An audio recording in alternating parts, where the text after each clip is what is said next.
దుర్గామాత వచ్చింది, నవరాత్రులని తెచ్చింది, నవ్వుతూ నవ్వుతూ వచ్చింది, నవరూపములు దాల్చింది.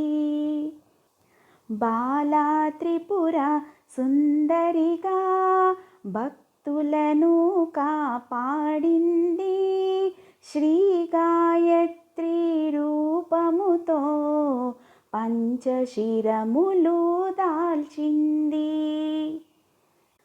అన్నపూర్ణగా వెలసింది, పాడి పంటలను ఇచ్చింది, లలితా త్రిపుర సుందరిగా షోడశ కళలను చూపింది.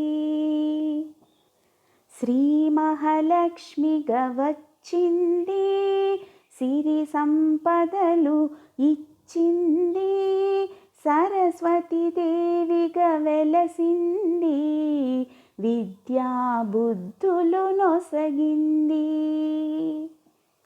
కాళిక రూపము దాల్చింది, కష్టాలను కడతీర్చింది, దుర్గాదేవిగా నిలిచింది, అస్త్రశస్త్రములు పట్టింది.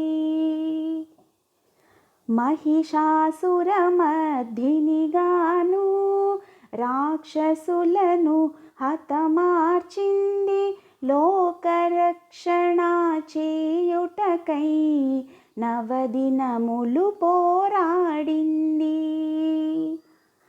అమ్మను నిత్యం పూజించి ఆశీర్వాదం పొందెదము, అష్ట సంపదలు ఇవ్వమని అమ్మను నిరతము కొలిచెదము. రాజస్వరూపిణి శ్రీచక్రవాసిని విజయదశమిలో దర్శనమిచ్చును, శాంతి సౌఖ్యములు ప్రసాదించును. శ్రీరాజరాజేశ్వరి దేవి, శ్రీరాజరాజేశ్వరి దేవి, శ్రీరాజరాజేశ్వరి దేవి.